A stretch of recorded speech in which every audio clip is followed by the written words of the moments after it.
الحمد لله وكفى والصلاة والسلام على من لا نبي بعده وعلى آله وأصحابه الذين أوفوا عهدا الذين هم خلاصة العرب العرباء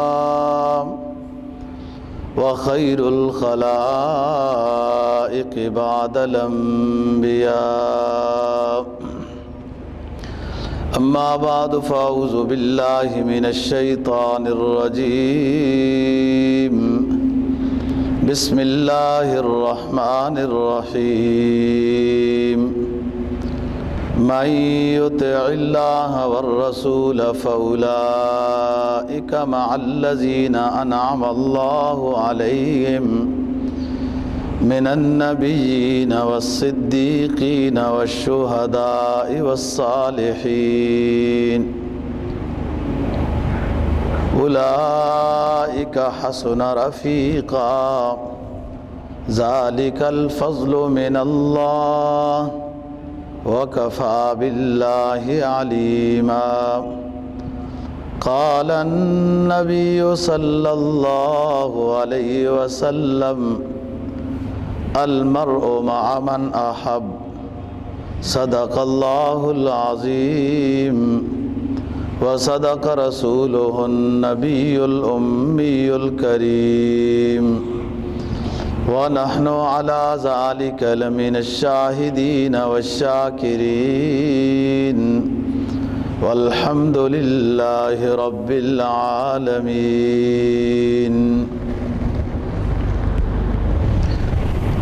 پانچویں پارے کی ایک آیت کریمہ اور جناب نبی پاک صلی اللہ علیہ وسلم کا ایک ارشاد تلاوت کیا ہے،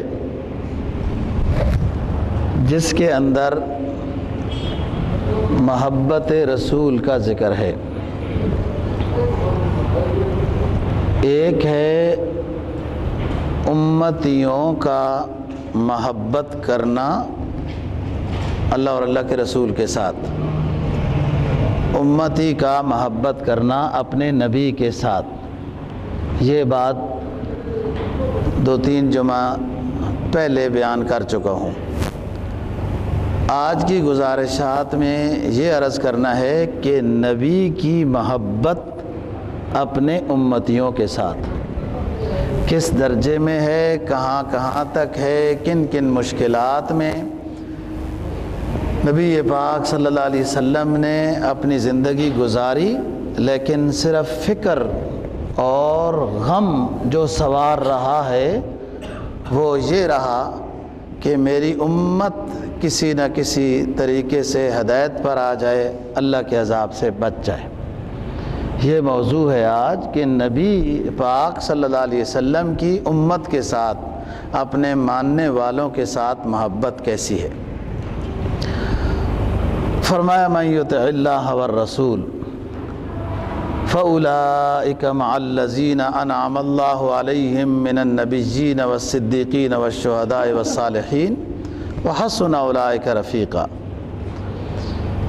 جس شخص نے اطاعت کی اللہ کی اور اللہ کے رسول کی، یعنی شریعت کے مطابق اس نے اپنی زندگی کو بنایا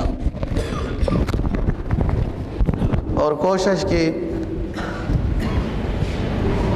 کہ کامل شریعت کا متبع بن کے رہوں، جہاں غلطی ہوئی معافی مانگی، توبہ کر لی۔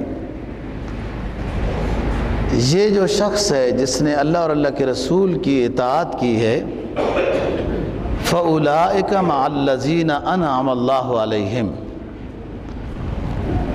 تو یہ جماعت جو اللہ اور اللہ کے رسول کی اطاعت کر رہی ہے، یہ ان لوگوں کے ساتھ ہوگی جن پر اللہ کے انعامات ہوئے ہیں، جن سے اللہ راضی ہے۔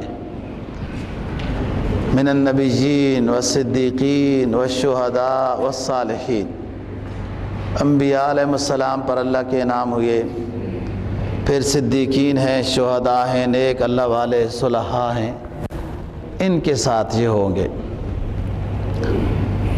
اولئک حسن رفیقا، یہ دوستی کے اعتبار سے یہ جماعت بہت اونچی ہے، بہت اچھی ہے کہ ایک نیک آدمی کو انبیاء کی رفاقت مل گئی، صدیقین شہداء کی رفاقت مل گئی، یہ رفاقت بہت اونچی ہے۔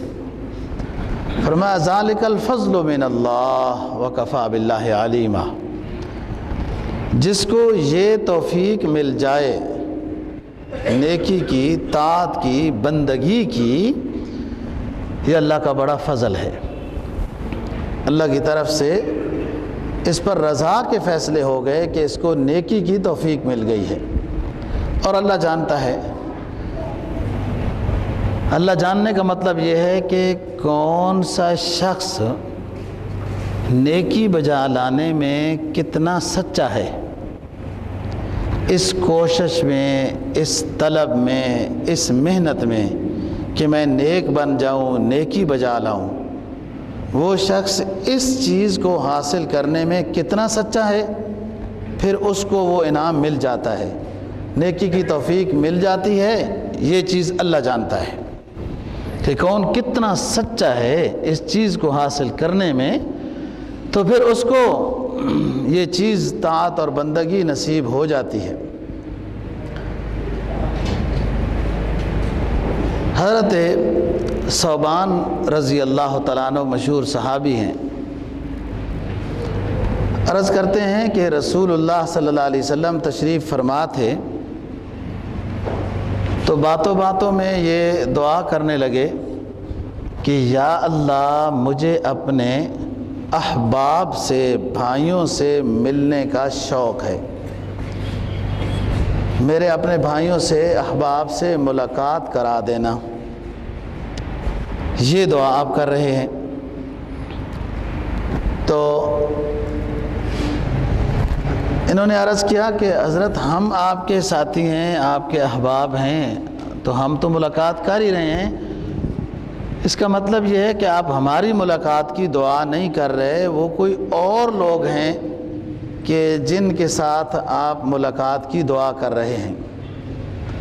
تو آپ نے فرمایا کہ ہاں وہ اور لوگ ہیں، اور وہ میرے امتی ہیں جنہوں نے میرے بارے میں کسی سے سنا ہے کہ نبی آخر الزمان صلی اللہ علیہ وسلم تھے، دنیا سے چلے گئے ہیں، وہی خاتم النبیین ہیں، اس کے بعد کوئی نبی نہیں آئے گا، یہ ان کی حدیثیں ہیں، یہ ان کی سنتیں ہیں، یہ ان کے فرمان ہیں۔ انہوں نے یہ بات قرآن و حدیث میں پڑھی، کسی سے سنی، مجھے دیکھا نہیں ہے، لیکن میری باتوں پر وہ عمل کر رہے ہیں، میرے ساتھ ملاقات کا شوق رکھتے ہیں، درود بھیجتے ہیں۔ یہ وہ احباب ہیں، وہ بھائی ہیں کہ جن سے میں ملنے کا شوق کر رہا ہوں۔ مجھے دیکھا نہیں ہے، مجھے چاہتے ہیں، میری اتباع کرتے ہیں۔ آپ لوگوں نے تو مجھے دیکھا ہے، وحی کے نزول کو دیکھا ہے، میرے معجزات کو دیکھا ہے۔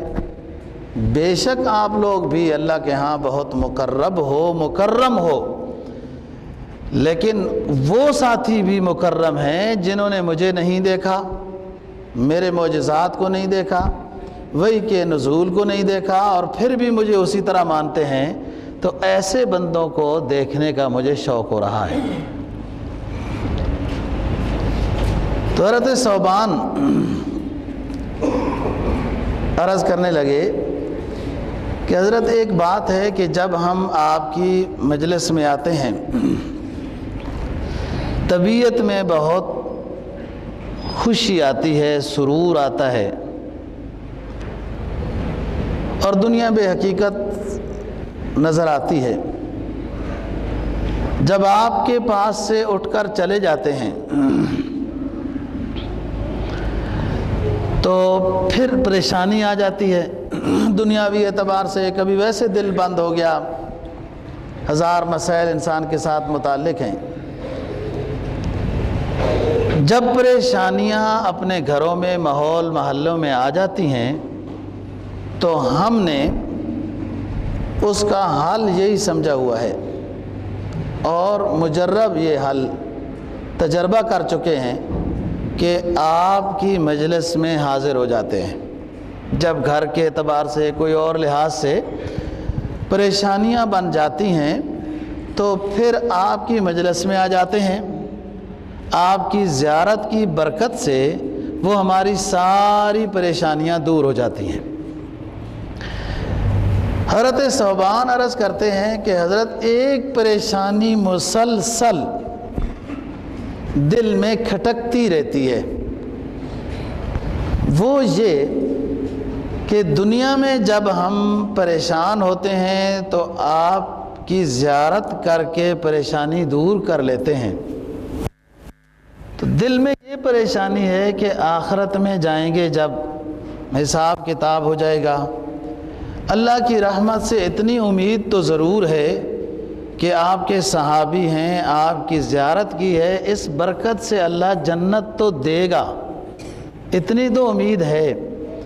لیکن ساتھ یہ ہے کہ آپ نبیوں میں بھی سب سے اونچے ہیں.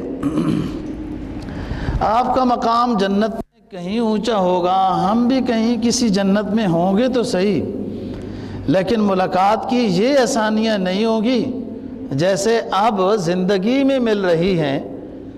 وہی مدینہ شہر ہمارا ہے، آپ کا ہے، جب دل چاہتا ہے آپ کے پاس آ کے مل لیتے ہیں، اپنے حاضری دیتے ہیں، آپ کی زیارت کرتے ہیں، پریشانیاں ساری دور ہو جاتی ہیں. میرے دل میں یہ پریشانی مسلسل رہتی ہے کہ جنت مل جائے گی لیکن نبی کا مقام یہ امام الانبیاء ہیں، ہماری ایسا نہ ہو کہیں جنت میں آپ سے ملاقات نہ ہو، آپ کی زیارت نہ ہو. تو پھر یہ سوچ آتی ہے کہ جنت میں بھی کوئی مزہ ہی نہیں ہوگا کہ جب آپ کی زیارت نصیب نہیں ہوگی. تو بے شک سب نعمتیں ہو جائیں، جب آپ کی زیارت نہیں ہوگی تو پھر جنت کیا ہے وہ. تو آپ نے یہ آیت کریمہ حضرت ثوبان رضی اللہ تعالیٰ عنہ کے سامنے تلاوت کی جو آپ کے سامنے میں نے پڑھی ہے. فرمایا من یطع اللہ والرسول فاولئک مع الذین انعم اللہ علیہم من النبیین والصدیقین والشہداء والصالحین، کہ جو کامل اللہ اور اللہ کے رسول کی اطاعت کرتے ہیں ان کو انبیاء کی معیت حاصل ہوگی، صلحاء نیک لوگوں کی دیدار اور معیت صحبت یہ حاصل ہوگی، آپ پریشان نہ ہو. تو یہ ہے من یطع اللہ والرسول فاولئک مع الذین انعم اللہ علیہم من النبیین والصدیقین. جو حدیث تلاوت کی کہ المرء مع من احب، ہر شخص آخرت میں اس کے ساتھ ہوگا جس کے ساتھ اس کی محبت ہے. محبت ظاہری بھی ہو باطنی بھی ہو، اس کے ساتھ ہوگا جس کے ساتھ اس کی محبت ہے. اب نبی کے ساتھ محبت ہے تو نبی کے ساتھ ہے، نیک لوگوں کے ساتھ محبت ہے تو اس طرح ہے. ایک دیہاتی صحابی رضی اللہ تعالیٰ عنہ خدمت میں حاضر ہوا، عرض کیا اللہ کے رسول قیامت کب آئے گی؟ آپ نے فرمایا ما اعددت الساعہ، قیامت کا سوال کرتے ہو، بتاؤ قیامت کی تیاری کتنی کی ہے کہ اس کے انتظار میں ہو، پوچھ رہے ہو قیامت کب آئے گی، تو قیامت کی تیاری کتنی کی ہے؟ وہ دیہاتی صحابی عرض کرنے لگا کہ اللہ کے رسول فرض نماز تو پڑھتا ہوں، روزے بھی رکھتا ہوں، دیگر بھی کام کرتا رہتا ہوں، لیکن یہ میں سمجھتا ہوں کہ یہ کوئی تیاری نہیں ہے، یہ تو ساری دنیا کرتی ہے، کوئی خاص تیاری وہ میں نہیں کرتا ہوں، نہ کی ہے نہ ہو سکتی ہے. بس ایک چیز دل میں خوشی کا سبب بنتی ہے، ایمانی حلاوت کی ایک چیز دل میں محسوس کرتا ہوں اور اس سے خوشی ہوتی ہے. ممکن ہے وہ میرے لیے نجات کا ذریعہ بنے. آپ نے فرمایا کیا چیز ہے؟ جب قیامت کی تیاری نہیں کی، نماز روزہ سارے کرتے ہیں، اور آپ قیامت کے بارے میں پوچھتے ہیں کہ کب آئے گی قیامت؟ تو عرض کہ اللہ کے رسول آپ کے ساتھ سچی محبت ہے، بس یہ ایک پونجی ہے میرے پاس کہ آپ کے ساتھ سچی محبت ہے۔ تو نبی پاک صلی اللہ علیہ وسلم نے فرمایا کہ المرء مع من احبہ، کہ جس کے ساتھ محبت ہے نا اسی کے ساتھ رہو گے، اس کی بھی آپ کے ساتھ محبت ہے، اسی کے ساتھ رہو گے، یہ بڑی تیاری ہے۔ جو اللہ اور اللہ کے رسول کے ساتھ محبت ہو گئی، یہ بڑی تیاری ہے۔ تو فرمایا المرء مع من احب۔ دوستو، یہ جو محبت ہے نا اللہ کے ساتھ اور اللہ کے رسول کے ساتھ، یہی محبت جو کرنے والا شخص ہے اس کو اس سے کہیں زیادہ جواب میں اللہ اور اللہ کے رسول کی طرف سے محبت نصیب ہوتی ہے۔ جب اس منزل کا مسافر بنے نا، پھر اس کو اللہ اور اللہ کے رسول کے ساتھ کہیں زیادہ محبت نصیب ہوتی ہے، اور ایمانیات پر عمل کرنے میں دل چاہتا ہے، سرور آتا ہے، سکون ملتا ہے۔ ایک حدیث میں جناب نبی پاک صلی اللہ علیہ وسلم نے فرمایا کہ 3 چیزیں ایسی ہیں جو حلاوت ایمانی کا ذریعہ بنتی ہیں۔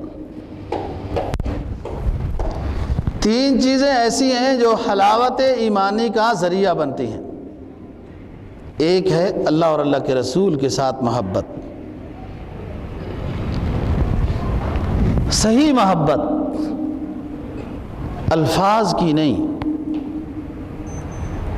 رسمی نہیں، حقیقی محبت جو انسان میں ظاہر و باطن کے لحاظ سے انقلاب کا سبب بنے، تبدیلی کا سبب بنے، وہ محبت یہ حلاوت ایمانی عطا کرتی ہے۔ پھر نمبر 2، آپس میں ساتھیوں کے ساتھ محبت، اللہ اور اللہ کے رسول کی خاطر، والدین سے محبت، یہ ٹھیک کر لے وہ ثواب ہو جائے گا۔ اور تیسری چیز حلاوت ایمانی کا جو سبب بنتی ہے کہ کفر کی طرف یا کافروں کی طرف، ان کے کردار کی طرف، افکار طریقہ کار کی طرف جانا اتنا مشکل لگتا ہے جیسے اپنے آپ کو آگ میں پھینکنا مشکل لگتا ہے۔ کفر کی طرف جانا اتنا ناگوار ہے، اسلام پر یہ اتنا خوش ہے، کفر کی طرف جانا اس کو اتنا ناگوار ہے جیسے کوئی شخص بہت زیادہ آگ جلا کے اس کو اندر پھینکنا چاہے تو یہ ناگواری محسوس کرے گا، ظاہر ہے کہ اس سے جل جاؤں گا۔ یہ 3 چیزیں اگر نصیب ہیں تو اس کو حلاوت ایمانی محسوس ہوگی۔ حضرت جنید بغدادی رحمہ اللہ تعالیٰ سے کسی نے پوچھا کہ انسان کو محسوس کیسے ہو کہ حلاوت ایمانی میرے اندر ہے؟ اب مجھے تو اللہ اور اللہ کے رسول کے ساتھ محبت بھی ہے، آپس میں بھی محبت ہے، الحب فی اللہ والبغض فی اللہ، اور کفر کے تصور سے بھی شرم آتی ہے، ایمان مضبوط ہے، لیکن یہ محسوس کیسے ہو کہ میرے اندر حلاوت ایمانی ہے؟ صوفیاء بات کو آسان کر دیتے ہیں نا، فرمایا جب عبادت میں سرور آئے، سنت پر عمل کرنے میں لذت محسوس ہو، اور گناہ میں کرنے میں دل گھبرائے، ندامت شرمندگی ہو، تو یہ دلیل ہے کہ ایمانی حلاوت محسوس ہے، ایمانی حلاوت موجود ہے۔ کہ نماز پڑھ رہا ہے، کسی صحابی کا تیر نہیں نکلتا تھا زخم سے، درد ہوتا تھا، تو کہا میں نماز شروع کر دیتا ہوں، تو آپ تیر نکال لینا، پھر مجھے محسوس ہی نہیں ہوگا۔ عبادت میں ایسا سرور آئے، ایسی لذت آئے کہ یہ اللہ سے ملاقات کر رہا ہے، تو یہ حلاوت ایمانی اس کو محسوس ہو رہی ہے۔ رسمی محبت، الفاظ کی محبت یہ کافی نہیں ہے، اس سے کوئی فائدہ نہیں ہے جب تک عمل میں نہ آئے۔ ایک صحابی بھی صرف محبت رسول یا عشق رسول کے نعرے والا نہیں تھا، ایک صحابی بھی۔ بس ہر سنت پہ جان قربان کرنا یہ آسان سمجھتے تھے، نبی کی سنت کو اونچا سمجھتے تھے۔ ایک بادشاہ گزرا ہے، تو بادشاہوں کو خوش کرنے کے لیے خوش آمدید چیلے چمچے بھی ہوتے ہیں نا۔ اس نے بادشاہ نے شعراء کو بلایا وغیرہ، ان میں ایک شاعر نے بادشاہ کی تعریف میں بہت قصیدہ پڑھے، اور کہ یوں تو یوں ہے، تو یوں ہے۔ سمجھتے ہیں نا آپ، جب یہ تعریف کرتے ہیں تو سورج چاند ستارے کیا چیز ہوتے ہیں، اپنے محبوب کو اس سے بھی آگے پہنچا دیتے ہیں، اور وہ اول نمبر آیا تعریف میں وہ شاعر۔ بادشاہ نے کہا اچھا 2 دن بعد آنا، آپ کو انعام دیں گے۔ اس وقت کچھ بھی انعام نہیں دیا، یہ خوش ہو گیا۔ 2 دن بعد آیا، لیکن اس دوران وہ قرضہ لے کر مرغیاں بھی کھاتا رہا، انڈے بھی پکاتا رہا، اور بھی چیزیں کرتا رہا کہ انعام تو مل ہی جائے گا، تو قرضہ اتار دیں گے۔ جب 2 دن کے بعد بادشاہ کے پاس انعام لینے کے لیے آیا، بادشاہ نے اس کی طرف توجہ نہیں کی۔ وہ کہتا ہے السلام علیکم حضور، میں وہی ہوں جس کے بارے میں آپ نے وعدہ کیا ہے کہ آپ آنا انعام دیں گے۔ بادشاہ نے دیکھا تو اس کو کہا بھائی تم نے جو میری خوبیاں گنی تھیں وہ ویسے اوپر اوپر سے الفاظ کر رہے تھے، تو میں نے بھی آپ کو الفاظ کے ساتھ خوش کر دیا، برابر برابر معاملہ ہو گیا ہے نا۔ بات یہ ہے، یہ اس شاعر کی ایسے رسمی محبت نہ ہو، اللہ اور اللہ کے رسول کے ساتھ سچی محبت ہو، عقیدت کی محبت ہو، عمل کے ساتھ محبت ہو۔ دوستو، مشہور بات ہے، جب رسول اللہ صلی اللہ علیہ وسلم ہجرت کر کے تشریف لے گئے اور قباء میں ٹھہرے، دل پر ہاتھ رکھ کر سننے والی بات ہے،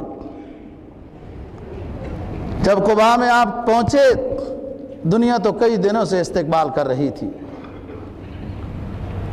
کئی دنوں سے استقبال کے لیے باہر آتے تھے، شام کو اداسی والا منہ لے کر واپس چلے جاتے تھے۔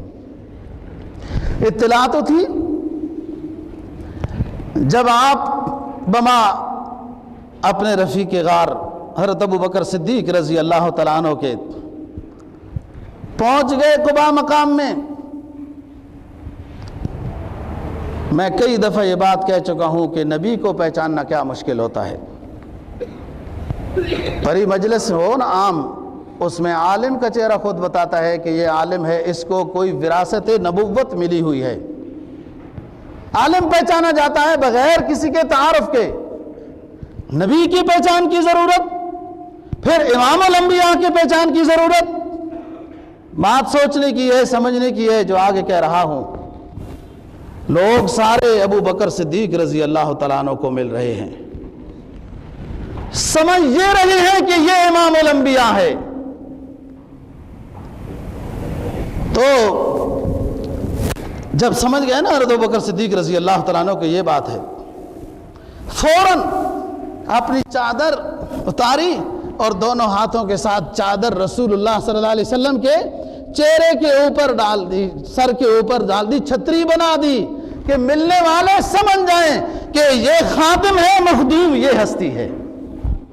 لیکن بات جو سمجھانا چاہتا ہوں وہ یہ ہے کہ وہ دیکھنے والوں کو مغالطہ کیوں لگ گیا، ابو بکر کو کیوں نبی سمجھنے لگے، مغالطہ کیوں لگ گیا، یہ بات سمجھنی ہے۔ اگر امتی کو یہ بات سمجھ میں آ جائے تو نبی کی محبت، قرب رفاقت ہر لحاظ سے نصیب ہو جائے گی۔ نبی کی ظاہری سنت میں بھی ابو بکر اتنے ڈھلے ہوئے تھے کہ دیکھنے والے کو یہ امتیاز کرنا مشکل ہو گیا کہ یہ نبی ہے یہ نبی ہے۔ پگڑی میں بھی، داڑھی میں بھی، چال میں بھی، نگاہ میں بھی، ہر ادا میں ہر صحابی کا یہ مقام تھا، ہر صحابی کا یہ مقام تھا۔ اور پھر دوستو یہ بڑے اونچے ایمان کی بات ہے کہ جب ان کی وفات ہوئی تو کہا تھا کہ روضہ رسول کے دروازے کے باہر میری لاش کو رکھ دینا، اگر دروازہ خود کھل گیا تو مجھے اندر دفن کر دینا، دروازہ خود نہ کھلا حجرہ رسول کا، روضہ رسول صلی اللہ علیہ وسلم کا، تو مجھے جنت البقیع میں دفن کر دینا۔ یہ تو ایک بات ہے۔ جب لاش سامنے رکھی، حضرت علی رضی اللہ تعالیٰ عنہ نے ایک جملہ ادا کیا اونچی آواز کے ساتھ، فرمایا الصلاۃ والسلام علیک یا رسول اللہ عند بابک صدیق صاحب الغار یستأذن۔ اے نبی آپ پر درود و سلام ہو، آپ کے دروازے پر آپ کے رفیق غار کی لاش رکھی ہوئی ہے، یہ آپ سے اجازت چاہتے ہیں اندر دفن ہونے کے لیے۔ دروازہ کھل گیا اور روضہ رسول کے در و دیوار سے ایک آواز آنے لگی، ادخلوا الی حبیبہ الی الحبیب فإن الحبیب الی الحبیب مشتاق۔ جو رسول اکرم صلی اللہ علیہ وسلم کے روضہ انور میں، روضہ مقدسہ میں حضرت ابو بکر صدیق رضی اللہ تعالیٰ عنہ کی لاش کو لے کر جا رہے تھے، یہ ایک دوسرے کو دوستوں دیکھنے لگے، یہ آواز کہاں سے آ رہی ہے؟ آواز آ رہی ہے ادخلوا الحبیب الی حبیبی فإن الحبیب الی الحبیب مشتاق۔ او جلدی داخل کرو حبیب کو، حبیب کے پاس جلدی لے آؤ حبیب کو، میرے محبوب صحابی کو اپنے محبوب پیغمبر کے پاس، اس لیے کہ مجھے بھی اپنے اس محبوب دوست کی کافی دنوں سے انتظار تھی۔ جب سب طرف نظر دوڑائی، چارپائی کو اٹھانے والے حضرت ابو بکر صدیق رضی اللہ تعالیٰ عنہ کی چارپائی کو اٹھانے والے سب ایک دوسرے کو دیکھ رہے ہیں، یہ تو سب اشک بہا رہے اپنی دھیمی دھیمی آواز میں رسول اللہ صلی اللہ علیہ وسلم پر صلاۃ و سلام کا نذرانہ عقیدت پیش کر رہے ہیں، اور یہ آواز روضہ رسول، قبر رسول کے اندر سے آ رہی ہے، ادخلوا الحبیب الی حبیبی فإن الحبیب الی الحبیب مشتاق۔ اور جلدی لے آؤ اس کو، یہ میرا محبوب ہے، غار کا بھی تو مرے گا، اب محبوب میرا قریبی ساتھی مزار کا بھی۔ تو بات یہ ہے دوستو، محبت رسول میں جب اس انداز میں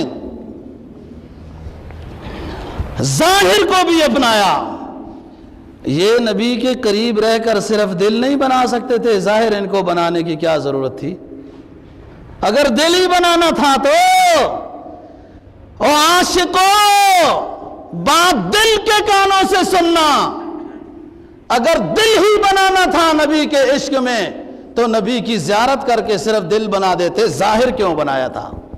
ظاہر ضروری ہے، میدان حشر میں حوض کوثر میں حاضری ہے، نبی اپنے امتیوں کو پہچانیں گے اور چہروں سے پہچانیں گے، اعضائے وضو کی چمک سے پہچانیں گے۔ حضرت ربیعہ بن کعب سلمہ رضی اللہ تعالیٰ عنہ مدینے کے صحابی ہیں، اور رسول اللہ صلی اللہ علیہ وسلم سے عرض کرتے تھے کہ حضرت اکثر آپ کی خدمت انس کرتے ہیں، مجھے بھی موقع ملنا چاہیے۔ آپ نے فرمایا دن کو اکثر ساتھی کرتے ہیں نا خدمت، تو آپ بھی خدمت کیا کرو۔ تو عرض کیا ربیہ نے کہ حضرت دن کی خدمت تو کرتا رہتا ہوں، رات کی خدمت کا بھی شوق ہے، میرا دل چاہتا ہے آپ کے جوتے سیدھے کروں رات کو، آپ کے لیے پانی، جب آپ تہجد کے لیے اٹھیں تو پانی لے کر آؤں، مسواک حاضر کروں، تو رات کی خدمت کا بھی آپ مجھے موقع دے دیں، اجازت دے دیں۔ آپ نے فرمایا انس آپ چند دن پھر امی ابو سے مل کے آؤ، ربیہ خدمت کریں گے۔ اور خدمت کرتے رہے چند دن۔ اللہ والوں کا بھی کبھی کبھی دل میں جلا پیدا ہوتا ہے، کسی اللہ والے کی خدمت کر کے دیکھو نا، پھر نصیب ہوگا۔ یہ کتابوں میں جو واقعات لکھے ہیں نا، فلاں اللہ کے ولی نے فلاں کے لیے یوں دعا کر دی اور ایسا ہوا، یہ سب جھوٹ نہیں ہوتا، اس میں صداقتیں بھی ہوتی ہیں۔ حضرت جنید بغدادی رحمہ اللہ تعالی فرماتے ہیں کہ عبادت اور طاعت، بندگی، اللہ اور اللہ کے رسول کی کامل تابعداری، ذکر و اذکار، عبادت اور تلاوت میں جو مقام اللہ والے کو ملتا ہے، اگر یہ دنیا کے بادشاہوں کو علم ہو جائے تو وہ ہمارے ساتھ جنگ کریں، لڑائی کریں، یہ چھیننے کی کوشش کریں، یہ اتنا اونچا مقام ہے۔ یہ حضرت ابراہیم ابن ادھم رحمہ اللہ تعالیٰ کا مقولہ ہے جو ابھی بیان کیا۔ حضرت جنید بغدادی رحمہ اللہ تعالیٰ کا مقولہ اور ہے، فرمایا کہ عبادت میں جو سرور ہے، اللہ کی یاد میں جو مزہ ہے، نبی پر سلام پیش کرنے میں جو لذت ہے، یہ دنیا کے تمام گناہ کوئی کر لے، عیاشی میں، لاہو لے بللے تللو میں جا کر، اس لذت کا ایک حصہ بھی اس کو حاصل نہیں ہوتا جو اللہ والوں کو اللہ اللہ کرنے میں مقام ملتا ہے۔ جس لذت میں، جس سرور میں، جس منزل میں وہ سفر کر رہے ہوتے ہیں، وہ انہیں کہاں نصیب ہے۔ تو بات کر رہا ہوں حضرت ربیہ بن کعب رضی اللہ تعالیٰ عنہ کی، کہ حضرت مجھے بھی آپ کی خدمت کا موقع مل جائے۔ شروع ہو گئے رات کی خدمت کے، جہاں لوٹا رکھنا ہے، جہاں مصلی بچھانا ہے، جہاں آپ نے دیکھا ہے نا آپ کی تہجد کا مصلی خاص جگہ میں بچھتا ہے، عبادت کے لیے گھر میں خاص کوئی کمرہ اور خاص کوئی کونا بنانا یہ سنت ہے، اس میں خیر و برکت زیادہ ہوتی ہے۔ پھر پتہ نہیں آپ لوگوں کو کیسی مجبوریاں ہیں، گھر میں کیا کیا تصویریں، کیا کیا کچھ رکھا ہوا ہے جو سارا خلاف شرع ہے، تاکہ رحمت کے فرشتے کہیں نہ آ جائیں اندر، ان کو ہٹانا ہے، پاک کرنا ہے، نہیں تو کم از کم اس کمرے کو تو محفوظ اور پاک رکھو کہ جس میں تصاویر اور بت اور عجیب سے بھالو اور فلاں۔ رسول اللہ صلی اللہ علیہ وسلم خوش ہو گئے۔ ایک دن ربیہ کو صبح کے وقت جو اس نے چیزیں حاضر کی، موسم ایسا تھا کہ بچے کے لیے اٹھنا بڑا مشکل ہے، اب تو بابا کوئی نہیں اٹھتا تہجد کے ٹائم اللہ ماشاءاللہ، بچے کے لیے اٹھنا۔ تو فرمایا ربیہ مانگو، کیا مانگتے ہو؟ ربیہ بتاؤ، آپ نے بڑی خدمت کی ہے، بڑے مشکل مرحلے میں بھی کی، بتاؤ کیا مانگتے ہو، کیا شوق ہے، مانگو۔ کہنے لگا اللہ کے رسول، اسألک رفقک فی الجنہ، جس طرح اللہ نے دنیا میں آپ کی صحبت و قرب، آپ کا دیدار نصیب کرایا ہے، اسی طرح آپ کا قرب جنت میں بھی مانگتا ہوں۔ وہ بچہ کیا سوال کر رہا ہے؟ وہ وزیروں مشیروں کے پاس بیٹھنے والے علماء بھی تو پلاٹ مانگنے لگ جاتے ہیں، اور بچے کو بھی دوستو یہ معلوم تھا کہ اس ہستی سے کیا مانگنا ہے، مانگ رہا ہے اسالک رفقک فی الجنہ، اے نبی جنت میں آپ کی دوستی، آپ کی رفاقت، آپ کی معیت چاہتا ہوں، جیسے اللہ نے دنیا میں آپ کی خدمت کا موقع دیا، آخرت میں بھی آپ کے جبے سنبھالوں گا، آپ کا قرب حاصل کرنا چاہتا ہوں۔ یہ بچہ دوستو بہت بڑی چیز مانگ رہا ہے، نبی کی رفاقت بھی مانگ رہا ہے اور جنت بھی مانگ رہا ہے۔ دوستو جنت ملے گی نا تو تب نبی کی رفاقت بھی ملے گی، جب جنت نہیں ہوگی تو نبی کا قرب کیسے ملے گا؟ دو اہم چیزیں دنیا و ما فیہا سے اونچی اور قیمتی دو اہم چیزیں اس نے مانگ لی۔ آپ نے فرمایا ربیہ بولو، ذرا سوچ کے کہو، بڑے مشکل سوال میں ڈال دیا ہے، سوچ کر بولو کیا مجھ سے مانگ رہے ہو؟ تو کہنے لگا اسألک رفقک فی الجنہ، اے اللہ کے رسول سوچ کر بول رہا ہوں۔ تو آپ نے فرمایا علیک بکثرت السجود، میری آخرت میں بھی دوستی چاہتے ہو، میری رفاقت چاہتے ہو، میرا قرب چاہتے ہو تو پھر خوب اللہ اللہ کیا کرو، اپنا اکثر وقت سجدوں میں گزارو تو نبی کی رفاقت مل جائے گی۔ رسول اکرم صلی اللہ علیہ وسلم کی محبت امتی پر ہر وقت ہے، ہر جگہ میں ہے، کہیں پر انگلی کے سے چشمہ جاری کر رہے ہیں، خود کو ضرورت نہیں، محبت ہے نا اپنے ساتھیوں پر، پانی پلا رہے ہیں۔ حضرت جابر رضی اللہ تعالیٰ عنہ نے جو دعوت کی، تھوڑا سا کھانا پورے غزوہ احزاب والوں کے لیے، خندق کھودنے والوں کے لیے پورا ہو گیا۔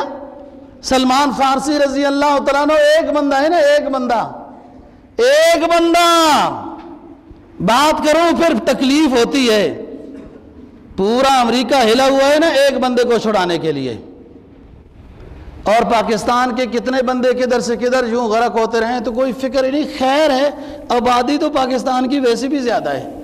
میں کہتا ہوں یہ عجیب ان کی گنگائی ہسپتال کیوں بناتے ہیں؟ اگر مارنا ہی ہے غریب کو سب کو تو اسپتال مت بنائیں، ویسے ہی بھرتے جائیں گے، نوکریاں بھی آسانی سے دے دیں گے، بجٹ بھی بچا رہے گا۔ اپنے ملک کے ایک باشندے کو بچانے کے لیے کفر نے اتنی طاقت لگائی ہوئی ہے۔ کیا اسلامی ملکوں کو یہ غیرت نہیں آتی کہ اپنے ملک کے کتنے باشندے ہر ملک کی جیلوں کے اندر بلا وجہ بھرے پڑے ہیں اور کوئی چھڑانے کی فکر نہیں؟ ایک سلمان فارسی ہے نا، ایک بندہ ہے نا، اور شرط اس نے کتنی کڑی لگائی کہ 100 گٹھلیاں لگاؤ گے وہ جوان ہو جائیں گی، پھر وہ پھل دیں گی، پھر میں آزاد کروں گا۔ وہ نبی پاک صلی اللہ علیہ وسلم نے فرمایا کوئی بات نہیں، یہ کون سی شرط ہے، لاؤ گٹھلیاں پھر لگاتے ہیں۔ عمر لوٹا بھر کے لاؤ، ایک ساتھی ہے نا، اور کیسے بچائیں آپ؟ یہ محبت ہے رسول اللہ صلی اللہ علیہ وسلم کی اپنے ساتھیوں پر۔ حضرت جابر رضی اللہ تعالیٰ عنہ مشہور صحابی ہیں، کبھی کبھی آپ کی دعوت کیا کرتے تھے، اور دعوت بھی ان کی وہ سادہ دعوت ہوتی تھی، ایسی پرتکلف دعوت کہ آئندہ کے لیے میزبان بھی پھر پریشان ہو جاتا ہے کہ آئندہ دعوت نہیں کرنی۔ دعوت میں اتنا تکلف ہو جتنا گنجائش میں ہو تو سنت ہے۔ حضرت جابر رضی اللہ تعالیٰ عنہ نے رسول اللہ صلی اللہ علیہ وسلم کی دعوت کی، آپ نے فرمایا فلاں دن آؤں گا، یہ انتظار میں ہے اور بکرا ذبح کیا ہے، سالن بنا رہے ہیں، روٹیاں پکوا رہے ہیں، جناب تشریف لے آئے۔ 2 چھوٹے بچے تھے ان کے، 2 چھوٹے بچے، وہ اپنے یہ مصروف ہیں کہ حضرت گھر تشریف لائے ہیں اور ادھر کھانے پکانے میں بچے کھیل رہے تھے۔ ایک بچے نے دوسرے بھائی کو کہا کہ آپ کو پتہ ہے کہ ابو نے بکرا کیسے ذبح کیا ہے؟ اس نے کہا نہیں۔ کہا لیٹو پھر میں بتاتا ہوں۔ بچے تھے، وہ بھائی لیٹ گیا، دوسرے بھائی نے چھری چلا دی اور وہ ذبح ہو گیا۔ امی نے دیکھ لیا، یہ ڈر سے بھاگا اور چھت پر چڑھا، پریشان ہوا، چھت سے گر گیا، یہ دوسرا بھی مر گیا، دونوں بچے مر گئے۔ امی نے سمجھداری کی، دونوں بچوں کو لیا، ایک جگہ پر سلا کر اوپر چادر کر دی تاکہ کھانا پکانے کھلانے میں کوئی پریشانی نہ بنے، اور اپنے اسی ترتیب پر کھانا پکا رہی ہے، پیش کر دیا کھانا، سج گیا کھانا، جبرائیل علیہ السلام آ گئے کہ نبی اللہ پاک فرما رہے ہیں کہ جابر کے دونوں بیٹوں کو دعوت میں شریک کرنا ہے۔ اب یہ اپنے بچوں کو بلانے کے لیے گئے، امی نے کہا، گھر والے نے کہا کہ ادھر ہی ہوں گے ادھر ہی ہوں گے، وہ ڈھونڈ ڈانڈ کے واپس آ گئے۔ حضرت کہیں کھیلنے نکل گئے ہیں تو کھانا ٹھنڈا ہو رہا ہے، آپ تناول فرمائیں، وہ آ جائیں گے۔ اب کیا خبر ہو کیا رہا ہے؟ جبرائیل علیہ السلام پھر فرما رہے ہیں کہ نہیں، حکم ہے کہ بچوں کو کھانے میں شریک کرنا ہے۔ یہ پھر چلے گئے اور پھر تھوڑی سے زیادہ تفتیش کی، گھر والے نے بتایا کہ یہ قصہ ہوا ہے، تو رونے لگ گئے، عجیب کیفیت ہو گئی۔ رسول اللہ صلی اللہ علیہ وسلم کے سامنے یہ بات آ گئی۔ جبرائیل نے کہا، عرض کیا کہ اللہ کے رسول، اللہ یہ فرماتے ہیں کہ آپ ان بچوں کو زندہ کرنے کی دعا فرما دیں۔ فرمایا مجھے بچوں کے پاس لے جاؤ۔ بچوں کے پاس لے آئے، چادر اٹھائی، ہاتھ کھڑے کیے، یا رب العالمین، آپ نے آدم کو اپنا خلیفہ اور نبی بنایا، ابراہیم کو اپنا خلیل بنایا، موسیٰ کو اپنا کلیم بنایا، سب انبیاء کو اپنی خاص خاص صفات سے میرے رب آپ نے نوازا ہے، مجھے آپ نے اپنا محبوب بنایا، میں خاتم النبیین ہوں اور آپ نے مجھے بنایا، میں آپ کا محبوب پیغمبر ہوں، آپ نے مجھے اپنا محبوب بنایا، میں اپنی پیغمبری کا اور آپ کے محبوب ہونے کا آپ کو واسطہ دیتا ہوں، میرے صحابی کے ان دونوں مقتول بچوں کو زندگی عطا کر دے۔ بچے دونوں اٹھ کھڑے ہوئے اور اپنے پہلے والے حسن سے بھی زیادہ پرنمایاں اور بارونق پھول بن کر پھر کھیلنے لگے۔ رسول اللہ صلی اللہ علیہ وسلم نے اپنے دسترخوان میں ان کو شریک کیا اور لقمے توڑ توڑ کر سامنے رکھ رہے ہیں، بچوں کھاؤ، تمہاری دعوت تو اتنی قیمتی ہے کہ اللہ کے عرش کو بھی ہلا دیا تم نے، جبرائیل کو بھی حاضری پر مجبور کر دیا۔ یہ وہ لوگ تھے دوستو جنہوں نے رسول اللہ صلی اللہ علیہ وسلم کے ساتھ محبت کی، وہ داستانیں قائم کی کہ پوری طرح چلتے ہوئے محمد ہی نظر آتے تھے۔ تیری چاہت کو، تیری چاہت کی ہر چیز کو چاہا دل سے ہم نے، اے نبی تیری چاہت کی ہر چیز کو چاہا دل سے، اپنی چاہت کی ہر چیز جلا دی ہم نے۔ تیری داستان عفو کی، رحم کی، کرم کی سن کر اغیار، یاد اغیار کی سینے سے مٹا دی ہم نے۔ اللہ تعالیٰ نبی پاک صلی اللہ علیہ وسلم کے ساتھ سچی عقیدت و محبت نصیب فرمائے۔ وآخر دعوانا الحمدللہ۔